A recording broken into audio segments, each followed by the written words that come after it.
Hello and welcome to this special edition of Looking Ahead 2023. I'm Wang Guan in Beijing. We start each year with a lot of hope and anticipation, but the year 2023 arguably is different. The level of anticipation is just extraordinary. With the shadow of COVID finally retreating after 3 years and China rolling back its pandemic control policies, there's a surge in optimism and hope and plans to reconnect. As international exchanges and people-to-people contacts improve, I'm going to talk to 3 people who are contributing to this communication in 3 diverse fields.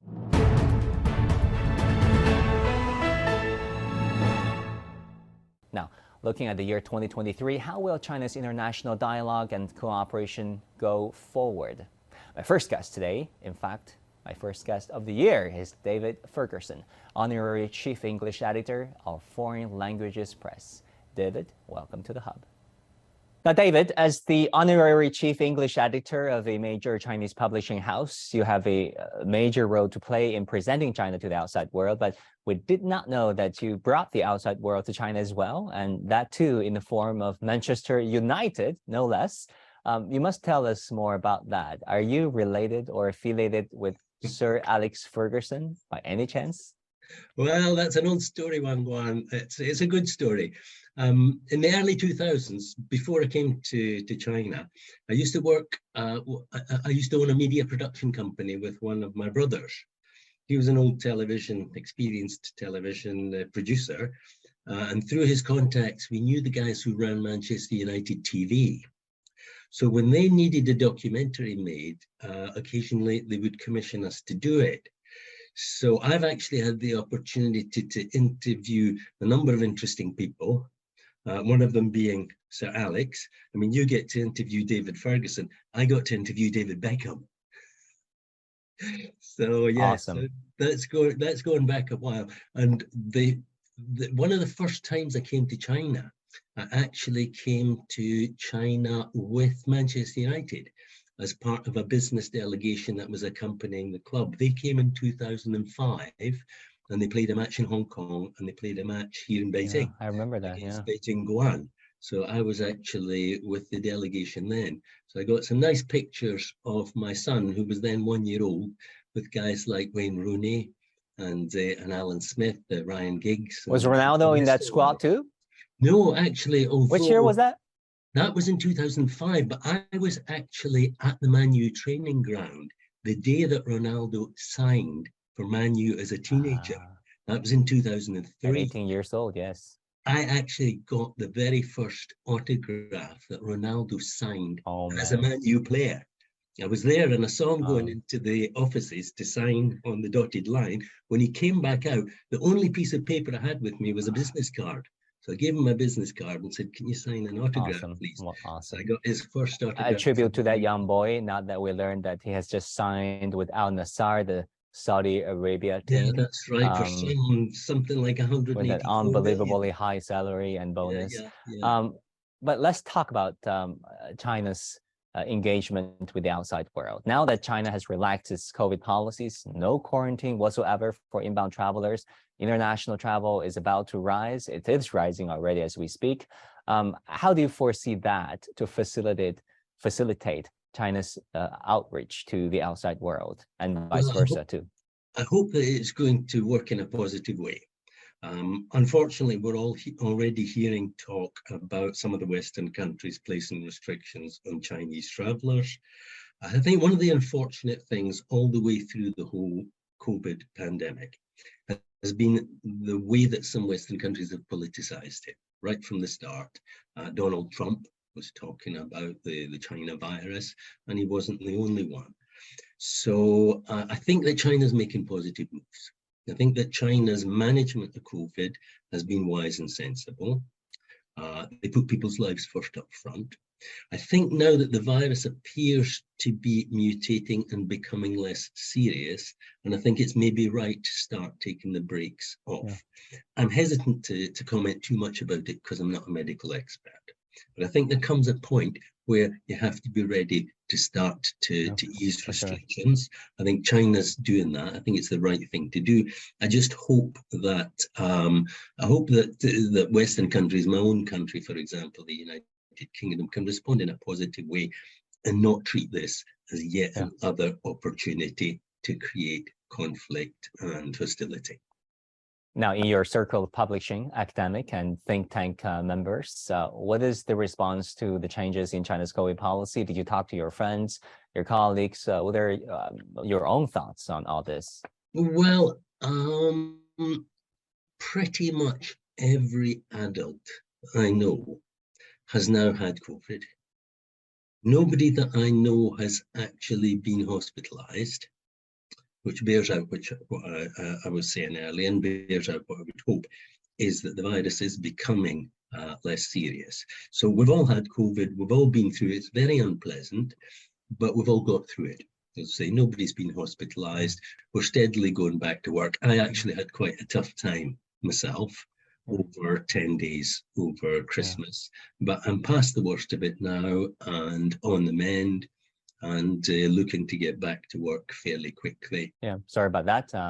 Now you look great. You look well. Thank you very much. I feel a lot better. David, you said in 2023 that you will continue your work on China's international discourse, which is a very important issue. What kind of international discourse do you foresee going forward between China and its presentation to the outside world? Well, Wang, you're quite right. That is my main task, working on China's international discourse, principally China's political discourse. 2022 was a big year with two major events. We had the release of the Governors of China Volume 4, and then we had the Party Congress. So these were two big events that generated a lot of work.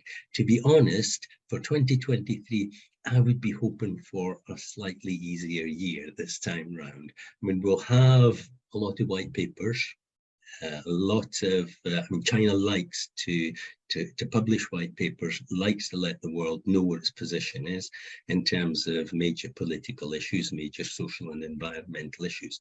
So we're anticipating a fair amount of that, but maybe slightly easier this year. As people try to move past COVID, what kind of international discourse do you foresee coming from China and on China?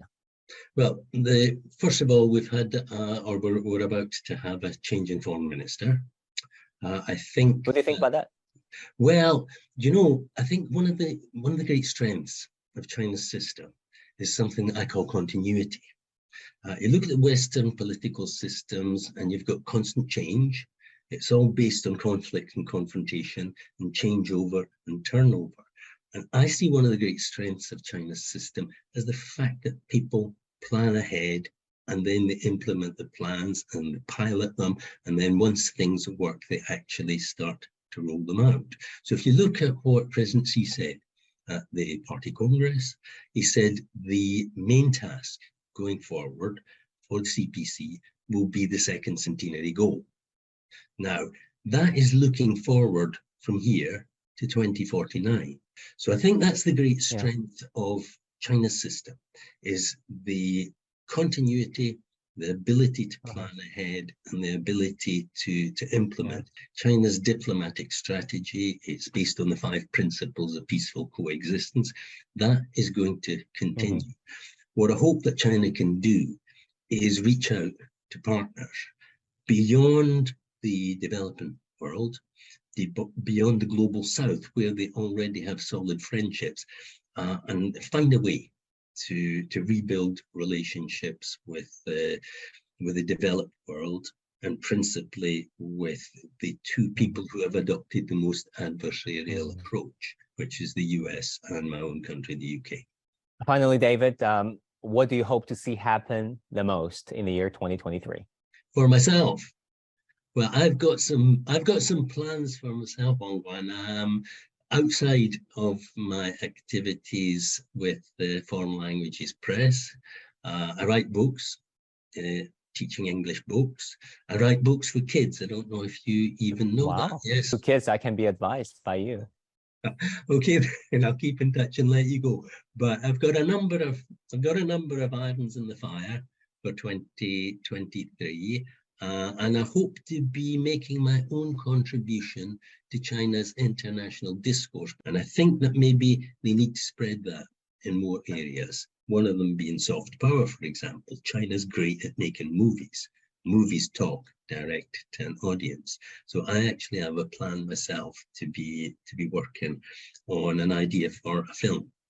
So I've got lots of stuff in prospect, looking forward to the new year and hoping that it's going to be a success for you, for everyone. Best of luck for your future endeavors and Happy New Year, David Thank you Ferguson. very much. Thank and you. Same to you, as we say in Scotland, a good new year to all.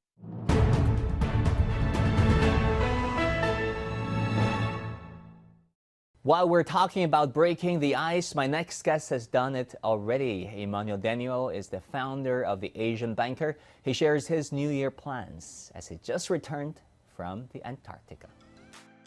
Hello everybody, greetings from the Antarctic. It's great to be here. You can see the penguins all around us at the moment, and you can also see the boat on which we came on and how small it looks relative to everything else here. The mountains behind me are huge, but you may not be able to appreciate how large and how dramatic they are.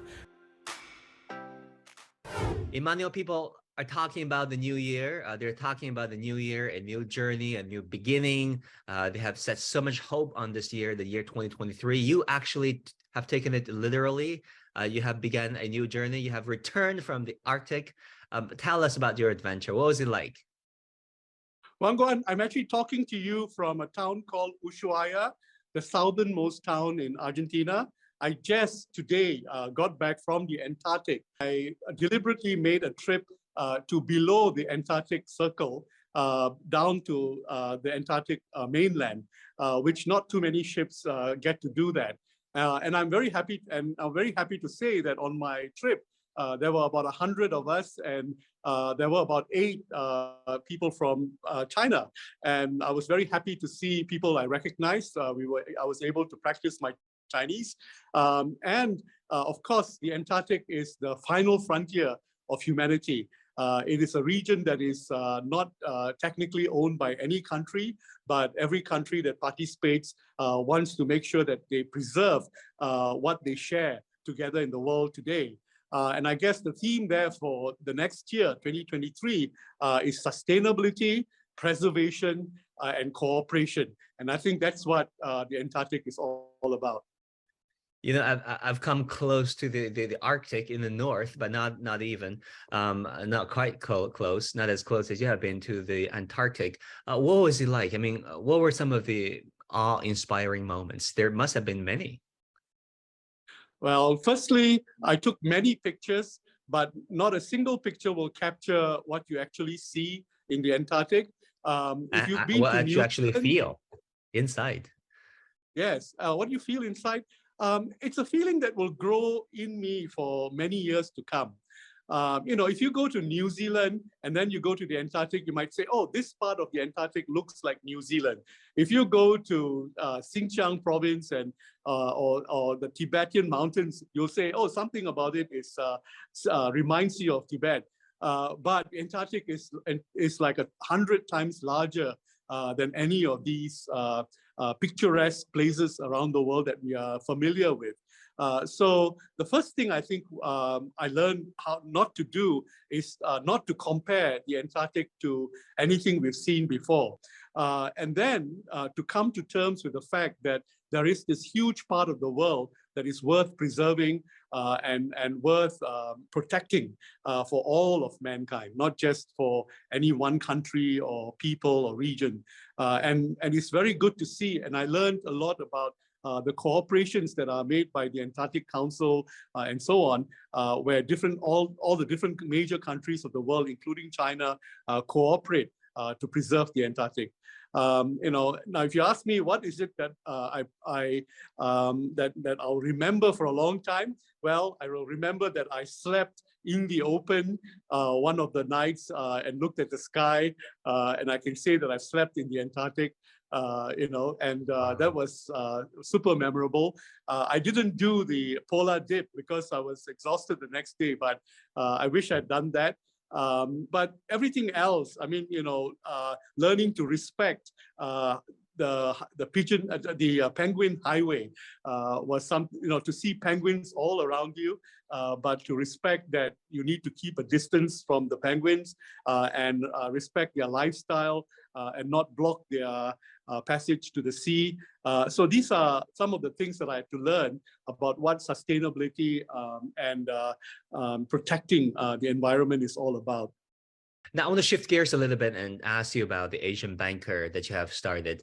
Maybe you can tell us a bit about what does it do, and then especially in light of China's COVID relaxation policies, optimization policies, in light of China's reopening its borders, how do you see it being associated with China, and how are you planning to help your customers realign their China strategy in the new circumstances? So, as many in the audience might be familiar with, I'm the founder of the Asian Banker. I founded it in 1996. By the year 2000, I met the chairman of one of the big four banks of China, who came to Singapore, which is where the Asian Banker started, and said to me, come to Beijing. It's a good time to come to Beijing. At that time, I wasn't aware that China was just about to sign the WTO agreement. So we were in China since the year 2000. And for me personally and professionally, being in China just at that time and to this day has been an incredible journey, a front seat view of how a country could economically and also on the trade front progress so dramatically like no other country has.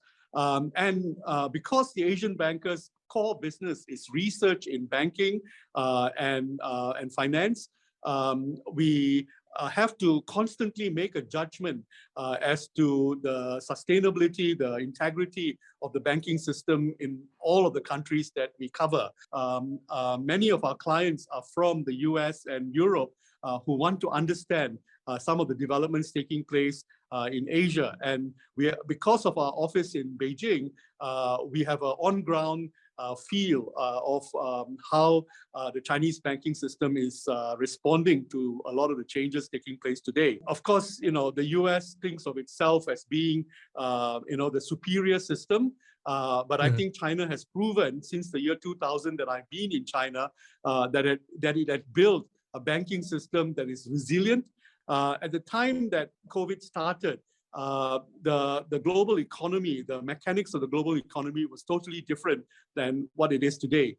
It was the cost of credit was a lot lower, and therefore the funding and the risk tolerance was much higher.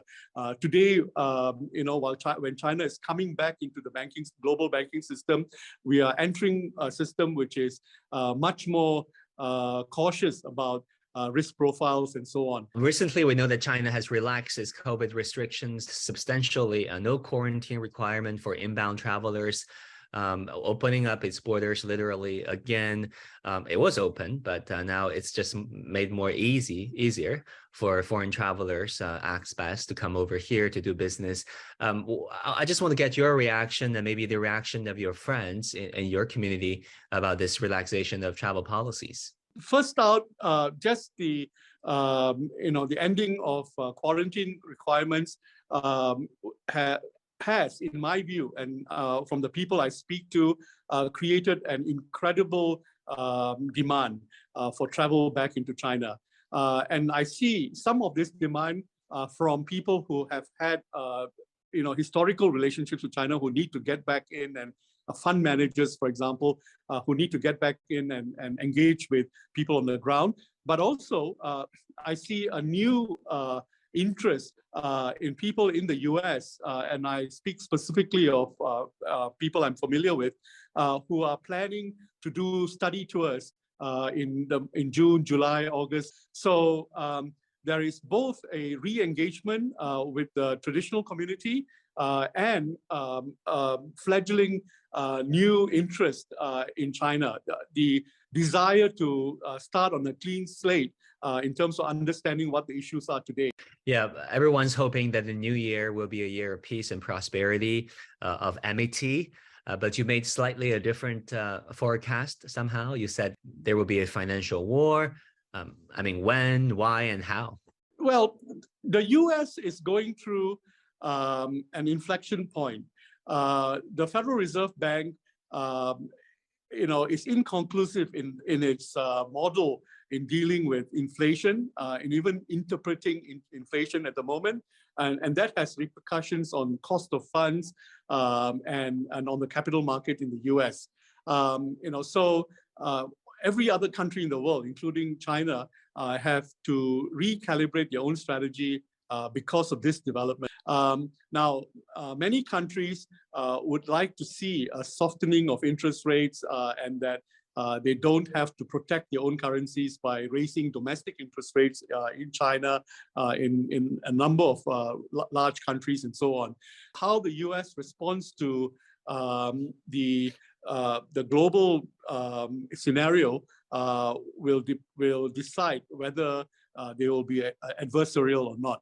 So that's, I think, where we need to put our finger on. I think that the Chinese regulators have been fair and level-headed in responding to the interest rate rise in the US. At the same time, there's a lot to protect in China. So, the Chinese regulators will have to be forceful in the way in which it protects the Chinese economy. All right, Emmanuel Daniel, founder of the Asian Banker, thank you so much for coming on our program, and come back to China soon.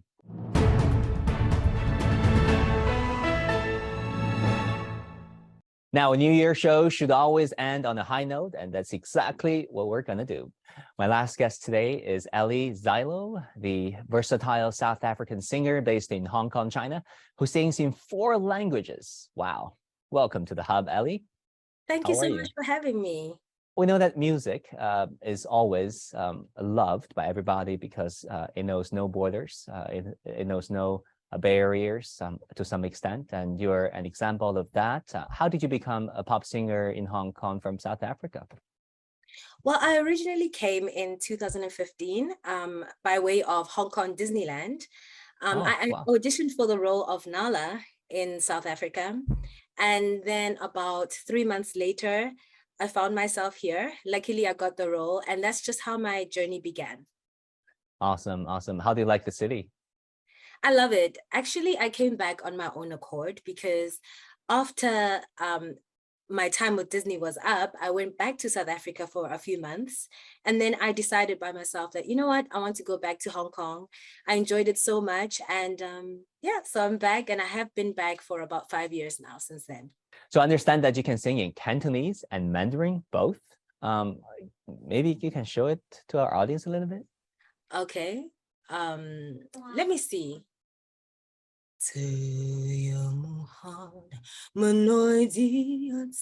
Wow. Maybe I should stop there before I get carried away. Beautiful. And it's a beautiful tribute to late singer Mei Yanfeng as well. It's a beautiful, gorgeous song. I mean, what is it like being a singer in Hong Kong? How do you feel like you're received by locals, by, of course, Hong Kong being a very different culture, hailing from the East, that is, I would say, very different from your homegrown culture? You know what the thing is, when you give your heart to something, I think people can tell, and people are most likely to give their heart or their attention back to you. So that's what I've experienced with the Hong Kong audience. They can see that my intentions are good, and I just enjoy languages. I always have since I was younger. It started by maybe trying different songs that I didn't particularly understand. And as I grew older, I just mixed my love of languages with music, and I'm happy. Let me ask you, Ellie, which is more difficult, Mandarin Chinese, 普通话, or Cantonese? Cantonese, without a doubt. How so? Because with Cantonese, I found a lot of words are put in one sentence when singing a song. With Mandarin, it reminds me a little bit more of the ballad background that I come from, because I'm very heavy on R&B. So with Mandarin, you can space out your words, you can add your nuances stylistically. Whereas with Cantonese, I feel that you have to hit the marks a little more solidly. Beautiful, beautiful. And then, of course, the Chinese mainland just relaxed its COVID policies, no quarantine whatsoever for inbound travelers. There's, of course, free commute between the Chinese mainland and its Hong Kong SAR. How do you feel about that? Any plans for the future to come up to the mainland? Well, I feel excited because I have performed in the mainland before in Shanghai and Beijing. And I really, really want to go back. I'm hoping that I could meet more artists. Of course, the audience is much larger and wider in the mainland. So it would be really just a highlight of 2023 if I could come over.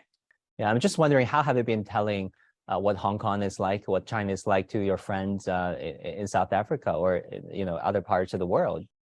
With my friends, I'll just speak from their experience. There's a lot of curiosity. I think, of course, we are living in a world where information, luckily, is just by our fingertips. So when I said I was coming to Hong Kong, everybody was just, trying to see what it's about.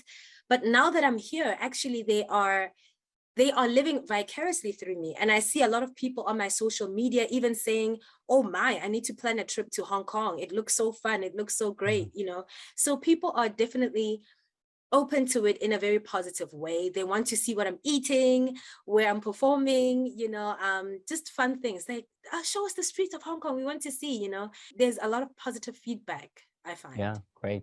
I heard that you're releasing a new album this year. Is that right? Yes, What's in it about? 2023, I'm releasing a double album actually, one in English and South African languages, which would be Zulu and Setswana. And then I am releasing an EP in Cantonese and Mandarin. And it's about so much that I've experienced over the past 2 years. I really feel that it's the right time because for a long time I hadn't released albums and people would always ask me, when are you releasing? But I always felt like I didn't have anything to say. Right now, I feel like I have a lot to say and I want to be open and honest and vulnerable, which I think is the tool and the essence of music. So I'm ready to jump in. If you don't mind me asking, what aspect of your life or what aspect of Hong Kong, China, give you the biggest part of your inspiration to write and to compose and to sing regarding your new album? There was actually a point in time, I can actually give you a specific example. I was walking by the harbor in TST here in Hong Kong, and I was looking around me, and the experience of how I felt that night kickstarted my desire to want to record an album. I looked around and I was examining how I felt, how I looked at the environment, how friends were hanging out together in the midnight hour, lovers, everything. So that kind of drew a passion in me where I was like, okay, I'm going to take more walks and see what's around me and relate that to how I'm feeling inside. And that's just the inspiration of the album, just different days, different feelings, different emotions. Great. And finally, what's your New Year resolution? I want to be kinder. I want to work harder. I want to dance more. And I want to show the people around me that I love them. And hopefully I can tour the world doing what I love. Ali Zylo, South African singer. Thank you so much for being on our show. Thank you. Thank you. That's all for this special edition of Looking Ahead 2023. On behalf of my whole team, we're wishing you a great year of the 2023. We're wishing you nothing but the best for you and your loved ones. Thank you so much for watching our program, and bye for now.